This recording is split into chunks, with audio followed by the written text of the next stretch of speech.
Passo número 4 em direção à riqueza, conhecimento especializado. Sua instrução é o que você faz dela, você achará o conhecimento que o conduzirá onde quer chegar. Não será preciso começar de baixo se seguir esse plano simples. Há duas espécies de conhecimento, o geral e o especializado. O conhecimento geral, por maior que seja em quantidade ou variedade, pouco serve para a acumulação de dinheiro. As congregações das grandes universidades possuem, em conjunto, praticamente todas as formas de conhecimento, conhecidas da civilização. A maioria dos professores tem pouco dinheiro.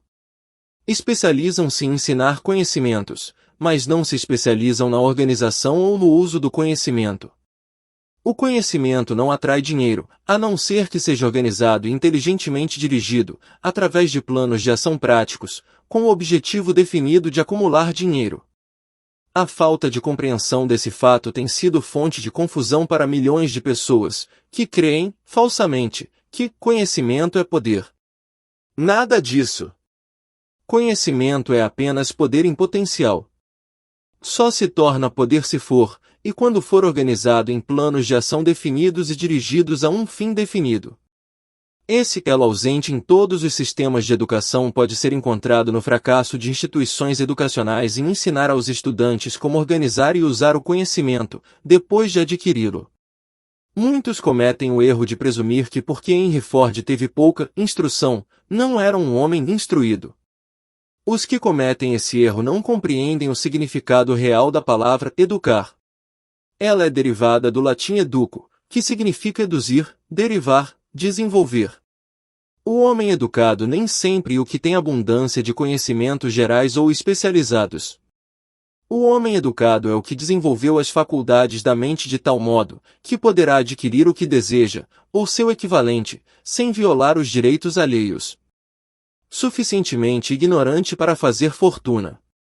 Durante a Primeira Guerra Mundial, um jornal de Chicago publicou certos artigos nos quais, entre outras afirmações, Henry Ford era chamado de pacifista ignorante.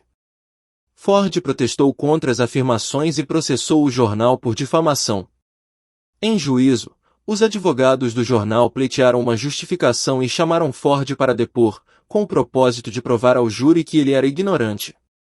Fizeram-lhe muitas perguntas, todas com o fim de provar que, conquanto possuísse considerável conhecimento especializado, referente à fabricação de automóveis, não passava, de modo geral, de um ignorante. Importunaram-no com perguntas como as que se seguem. Quem foi Benedict Arnold? E quantos soldados mandaram os ingleses para os Estados Unidos, para debelar a Revolução de 1776? Em resposta à última pergunta, disse Ford, não sei o número exato de soldados que os britânicos mandaram, mas sei que era consideravelmente maior do que o que voltou. Afinal, Ford cansou-se dessa espécie de perguntas, e em resposta a uma, especialmente ofensiva, debruçou-se, apontou o dedo para o advogado que a fizera e disse, se eu quisesse realmente responder à pergunta tola que o senhor acabou de fazer, ou a qualquer outra que me foi feita, deixe-me lembrá-lo de que tenho, na minha mesa, uma fileira de botões elétricos. Se aperto o botão certo, posso chamar à minha presença, para auxiliar-me, homens que podem responder a qualquer pergunta que eu queira fazer, referente ao negócio a que venho devotando os meus esforços. Tenha, pois, a bondade de me dizer por que iria eu atravancar a cabeça com conhecimentos gerais, para poder responder a perguntas, se tenho homens à minha volta, capazes de fornecer qualquer conhecimento exigido? Certamente havia muita lógica nessa resposta. O advogado ficou desconcertado. Todos, no tribunal, compreenderam que era a resposta, não de um ignorante, mas de um homem instruído. Todo homem que sabe onde encontrar o conhecimento de que necessita e sabe organizar esse conhecimento em planos de ação, é um homem instruído. Com a assistência do seu grupo de mente superior, Henry Ford tinha em seu poder todo o conhecimento especializado de que necessitava, para capacitá-lo a tornar-se um dos homens mais ricos dos Estados Unidos. Não era essencial que tivesse os conhecimentos em sua própria mente. É fácil adquirir conhecimentos. Antes de ter certeza da sua capacidade de transmutar desejo em seu equivalente monetário, você precisará de conhecimentos especializados sobre o serviço ou mercadoria que pretende oferecer em troca da fortuna. Talvez necessite de muito mais conhecimento especializado do que possa, por capacidade ou inclinação, adquirir. Nesse caso, sua fraqueza pode ser remediada pelo auxílio do grupo de mente superior. O acúmulo de grandes fortunas exige poder e esse é adquirido através de conhecimentos altamente organizados e inteligentemente dirigidos, mas esses conhecimentos não precisam, obrigatoriamente, estar na posse do homem que acumula a fortuna. O parágrafo anterior deve dar esperança e coragem ao homem que tem a ambição de acumular fortuna e que não possui a necessária instrução para ter o conhecimento especializado de que possa precisar. Às vezes, homens atravessam a vida sofrendo de complexos de inferioridade, por não serem homens de instrução. O homem que sabe organizar e dirigir um grupo de homens de mente superior, possuidores do conhecimento necessário na acumulação de dinheiro, é tão instruído quanto qualquer um do grupo. Thomas A. Edison só teve 3 meses de instrução escolar, em toda a vida. Não lhe faltou educação, nem morreu pobre. Henry Ford pouco mais teve que o 2º ano primário, no entanto, saiu-se muito bem, do ponto de vista financeiro. Conhecimento especializado é uma das formas mais difundidas e baratas de serviço que se possa encontrar. Se duvidar, consulte a folha de pagamento de qualquer universidade. Onde encontrar conhecimentos? Antes de mais nada, resolva o tipo de conhecimento especializado que precisa e o fim para o qual é necessário. Em grande parte será seu objetivo principal na vida, o fim pelo qual trabalha que irá ajudar a determinar o conhecimento exigido. Resolvida essa questão, o passo seguinte exige que você tenha informações precisas sobre fontes de conhecimento fidedignas. Dessas, as mais importantes são: 1. A experiência e educação próprias. 2. Experiência e educação acessíveis, através da cooperação de outros, aliança da mente superior. 3. Colégios e universidades. 4. Bibliotecas públicas, em livros e revistas, em que pode ser encontrado todo o conhecimento organizado pela civilização. 5. Cursos especiais de treinamento, em escolas noturnas e cursos domiciliares, em especial. Ao ser adquirido, o conhecimento precisa ser organizado e aplicado para um objetivo definido, através de planos práticos. O conhecimento só tem valor pelo que se aproveita de sua aplicação a um fim útil. Se você pensa em instrução adicional, resolve primeiro qual o objetivo do conhecimento que procura, depois indague onde obter esse determinado tipo de conhecimento. Homens de sucesso, em todas as profissões, jamais param de adquirir conhecimento especializado, relacionado com seu principal propósito, negócio ou profissão. Os que não têm sucesso, geralmente cometem o erro de acreditar que o período de aquisição de conhecimentos termina ao terminar a escola. A verdade é que a instrução escolar pouco mais faz que encaminhar a pessoa no sentido de aprender a adquirir conhecimento prático. A ordem do dia é a especialização. Essa verdade foi salientada por Robert P. Moore, ex-diretor de colocações na Universidade de Colômbia, numa notícia de jornal. Especialistas mais procurados. Particularmente procurados por companhias de colocações são os candidatos que se especializaram em algum campo, diplomados em escola de comércio, concurso de contabilidade e estatística, engenheiros de todas as espécies, jornalistas, arquitetos, químicos e também dirigentes excepcionais e homens de atividade da classe adiantada. O homem ativo na universidade cuja personalidade faz com que se dê bem com todos, e que foi bem nos estudos, tem uma superioridade marcante sobre o estudante estritamente acadêmico. Alguns desses, por suas qualificações variadas, receberam inúmeras ofertas de cargos, alguns até em número de 6. Uma das maiores companhias industriais, a maior do ramo, ao escrever ao Sr. Moore com relação a bacharelandos promissores, disse: "Estamos interessados, primeiramente, em encontrar homens que possam fazer progresso excepcional em trabalhos de direção. Por essa razão, acentuamos as qualidades de caráter, inteligência e personalidade muito mais que as de conhecimentos específicos. propondo um sistema de aprendizado de estudantes em escritórios, lojas e indústrias durante as férias de verão. O Sr. Moore declarou que, depois de 2 ou 3 anos de college, todo estudante deveria ser convidado a escolher um curso futuro definido e parar se estava apenas passando, agradavelmente, sem nenhum propósito, por um currículo acadêmico geral. Colégios e universidades devem encarar a consideração prática de que todas as profissões e ocupações agora exigem especialistas, disse ele, propondo que instituições educativas aceitem responsabilidade mais direta na orientação vocacional. Uma das fontes de conhecimento mais honestas e práticas, acessíveis aos que precisarem de instrução especializada, são os cursos noturnos, que funcionam na maioria das grandes cidades. Os cursos por correspondência fornecem treinamento especializado em todos os lugares onde chega o correio norte-americano, sobre qualquer matéria possível de ser ensinada pelo método de extensão. Uma das vantagens do estudo domiciliar é a flexibilidade dos programas de estudo, que permite que se estude nos momentos livres. Outra vantagem do estudo domiciliar, se o curso for bem escolhido, é o fato de que a maioria dos cursos oferecidos por escolas de ensino domiciliar fornece generosos privilégios de consulta, de valor inestimável aos que precisam de conhecimento especializado. Seja onde for que você mora, pode aproveitar os benefícios. Estudo e autodisciplina. Tudo que se adquire sem esforço e sem gastos, geralmente nos parece de menor valor, às vezes até sem valor nenhum. Talvez por isso é que aproveitamos tão pouco nossa maravilhosa oportunidade em escolas públicas. A autodisciplina que se recebe de um programa definido de estudo especializado compensa, até certo ponto, a oportunidade perdida, quando o conhecimento pode ser adquirido sem gastos. Escolas por correspondência são instituições comerciais altamente organizadas. Suas taxas de inscrição são tão baixas que são forçadas a insistir em pagamentos rápidos. Sendo obrigado a pagar, tem o estudante boas notas ou mais, o efeito é de seguir o curso até o fim, quando, de outra maneira, desistiria. As escolas por correspondência não insistiram suficientemente nessa questão, pois a verdade é que seus departamentos de cobrança constituem a melhor espécie de treinamento em decisão, rapidez e o hábito de terminar o que se começa. Aprendi isso por experiência, há mais de 45 anos.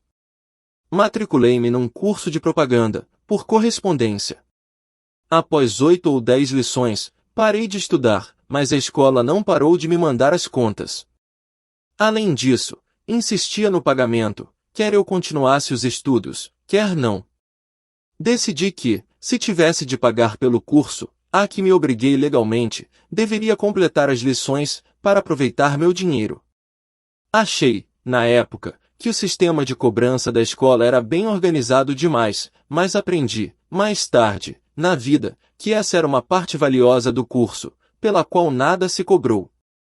Sendo forçado a pagar, continuei e completei o curso. Descobri, mais tarde, que o eficiente sistema de cobrança da escola valerá muito como dinheiro ganho, por causa do aprendizado de propaganda que tão relutantemente terminei. Nunca é tarde demais para aprender. Temos, em nosso país, o que se diz ser o maior sistema de escolas públicas do mundo.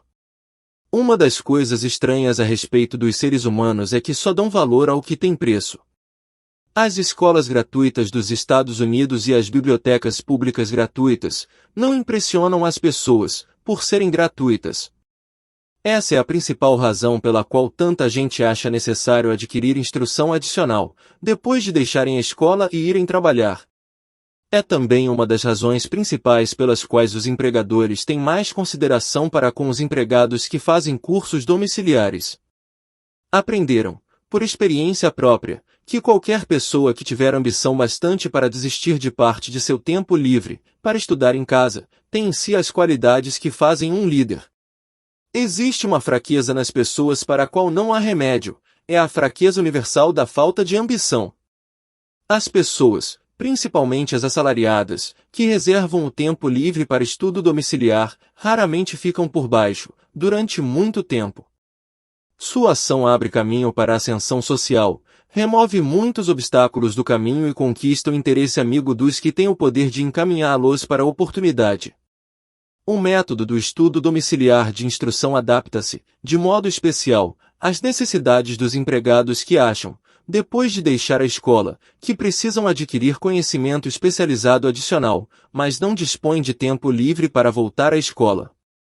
Stuart Austin Vier preparou-se para ser engenheiro construtor, seguindo essa carreira até a depressão limitar o mercado a ponto de não lhe proporcionar a renda necessária. Fez um inventário de si mesmo, resolveu mudar a profissão para a de advogado, voltou à escola e fez cursos especiais, preparando-se para advogado de partido.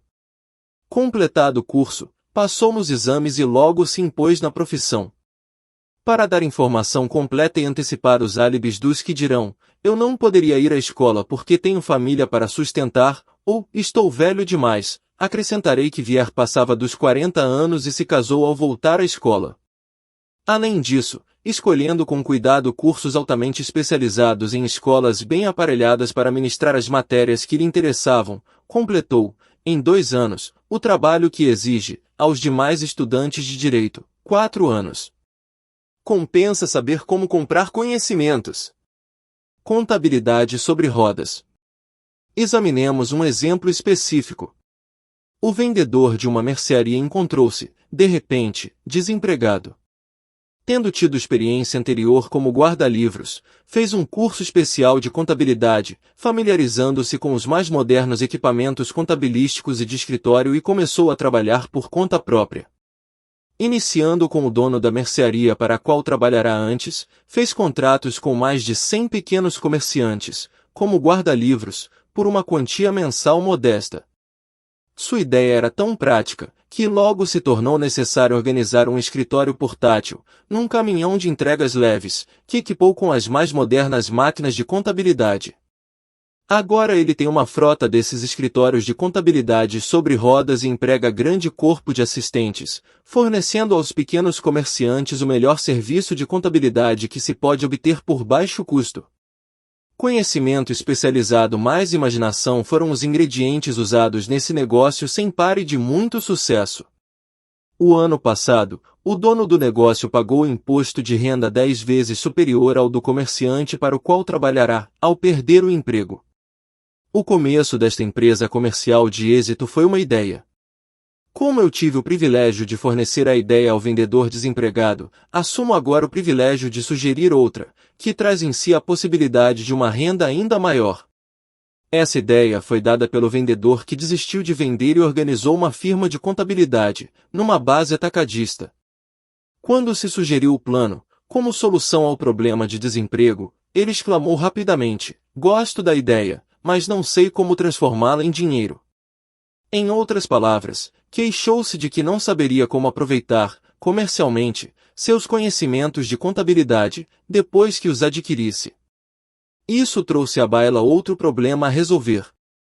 Com o auxílio de uma jovem datilógrafa, que sabia redigir uma história, preparou-se um folheto muito atraente, descrevendo as vantagens do novo sistema de contabilidade.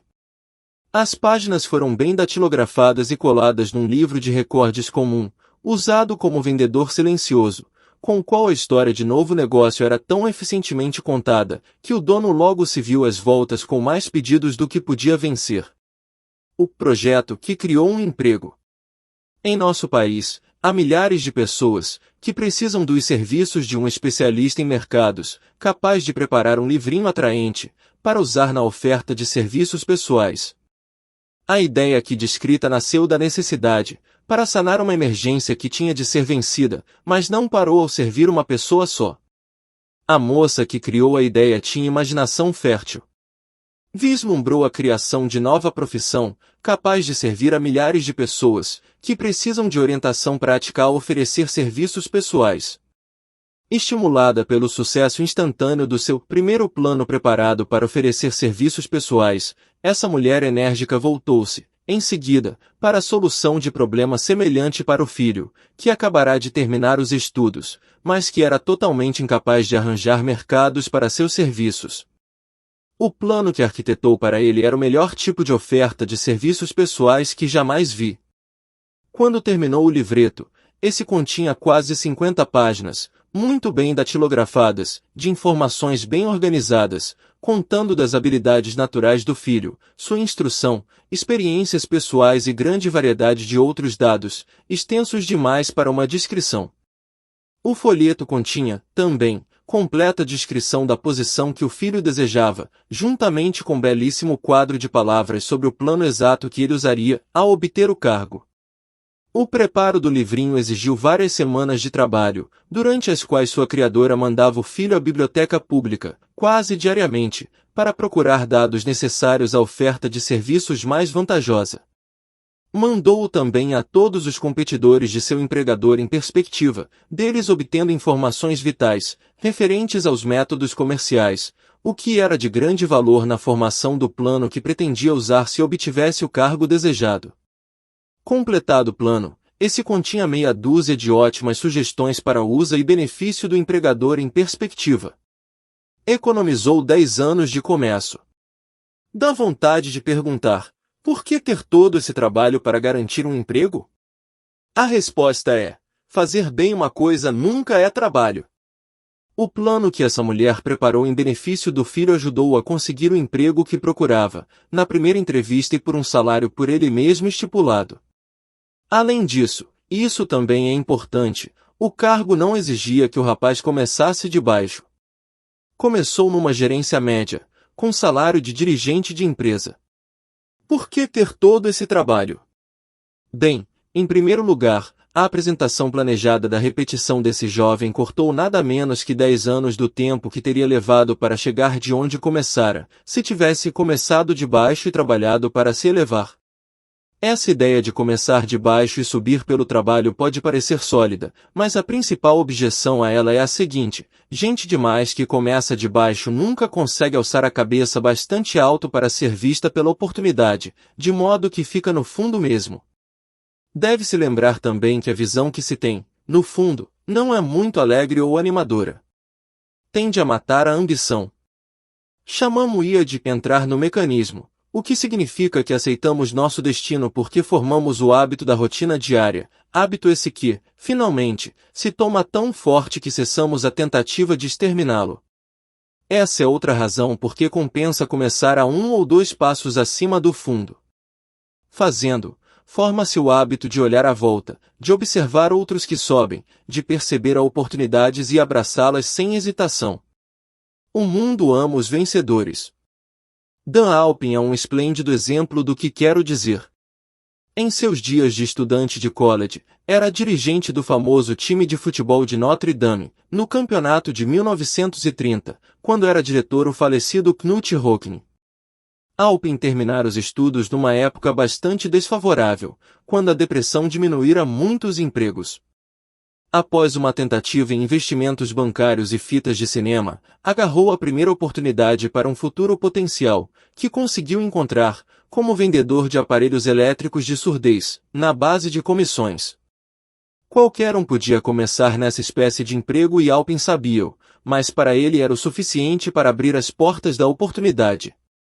Durante quase 2 anos, continuou num emprego que não era do seu agrado, e nunca teria sobrepujado o cargo se não tivesse tornado certas providências. Primeiro, procurou obter o cargo de assistente do gerente de vendas da companhia e conseguiu-o. Esse passo para cima elevou-o bem acima da multidão, possibilitando-lhe ver oportunidade ainda maior. Além disso, colocou-o onde a oportunidade podia vê-lo. Conseguiu um índice de vendas tão bom, com os aparelhos de surdez, que o diretor da companhia Dictograph Afradic Products, competidor da companhia para a qual Alpin trabalhava, queria saber algo sobre o tal de Dan Alpin, que tirava grandes vendas da companhia Dictograph Afradic. Mandou-o chamá-lo. Quando a entrevista terminou, Alpin era o novo gerente de vendas encarregado da divisão acústica. Depois, para pôr à prova o valor de Alpin, Andrews foi embora para a Flórida por 3 meses, deixando-o para afundar ou nadar no novo emprego. Não afundou.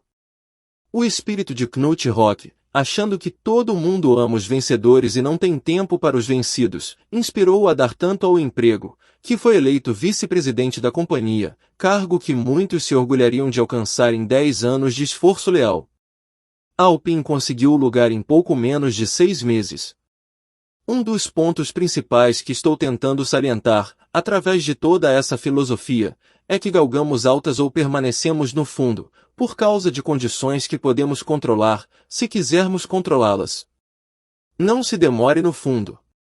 Estou, também, tentando salientar outro ponto, isto é, que tanto o sucesso como o fracasso são, em grande escala, resultados do hábito. Não tenho a menor dúvida de que a convivência de Alpin com o maior instrutor de futebol que os Estados Unidos jamais conheceram, implantou-lhe na mente o mesmo tipo de desejo de distinguir-se que tornou famoso, no mundo inteiro, o time de Notre Dame. Em verdade, está certa a ideia de que adorar um herói é útil, desde que se adore um vencedor. Minha crença na teoria de que sociedades comerciais são fatores vitais, tanto no fracasso como no sucesso, foi claramente provada quando meu filho Blair estava em negócios com Dan Alpin, por um cargo. Alpin ofereceu-lhe um salário inicial de mais ou menos metade do que poderia ter obtido de uma companhia rival. Pus em jogo a pressão paterna, induzindo-o a aceitar o lugar, porque acredito que a associação com quem se recusa a ceder em certas circunstâncias que não lhe agradam, é uma vantagem que nunca poderá ser medida em termos de dinheiro. O fundo é um lugar monótono, sombrio, desvantajoso, para qualquer pessoa. Por isso é que levei tanto tempo em descrever como o começo, no fundo, pode ser evitado por um planejamento certo. Você pode negociar a si mesmo. A mulher que preparou o plano de vendas de serviços pessoais para o filho, recebe agora pedidos de todas as partes do país, para cooperar no preparo de planos similares, para outros que desejam oferecer serviços pessoais por mais dinheiro. Não se deve supor que o plano consista apenas numa técnica de vendas inteligente, pela qual se auxilia homens e mulheres a pedirem e receberem mais dinheiro pelos mesmos serviços que antes vendiam por pagamento menor. Ela cuida dos interesses do comprador, assim como dos de vendedor de serviços pessoais, preparando os planos de tal modo que o empregador recebe o valor integral do dinheiro adicional que paga. Se você tiver imaginação e procurar um mercado mais vantajoso para seus serviços pessoais, essa sugestão pode ser o estímulo que está procurando. A ideia é capaz de trazer uma renda bem maior que a do módico, advogado, ou engenheiro médios, cuja instrução exigiu muitos anos de faculdade. Não há preço fixo para ideias boas. Atrás de todas as ideias está o conhecimento especializado. Infelizmente, para os que não encontram riquezas na abundância, o conhecimento especializado é mais abundante e mais fácil de adquirir que ideias. Por causa dessa verdade, há uma exigência universal e oportunidades sempre crescentes para a pessoa capaz de ajudar homens e mulheres a vender, com vantagens, seus serviços pessoais. Capacidade significa imaginação, a única qualidade necessária para combinar conhecimento especializado com ideias, na forma de planos organizados, destinados a atrair riquezas. Se você tiver imaginação, esse capítulo irá presenteá-lo com uma ideia que será suficiente para o começo das riquezas que deseja. Lembre-se de que a ideia é a coisa mais importante. Conhecimento especializado pode ser encontrado logo ali na esquina, qualquer esquina. Pontos a fixar. Conhecimento é apenas um poder potencial. Você pode organizá-lo de modo a dar-lhe planos de ação definidos, dirigidos a um fim definido. Abra a mente à instrução que vem da experiência e do contato com outras mentes. Henry Ford foi suficientemente ignorante para fazer fortuna. Use uma ou todas as 5 fontes de conhecimento que esse capítulo lhe fornece. É fácil adquirir conhecimentos.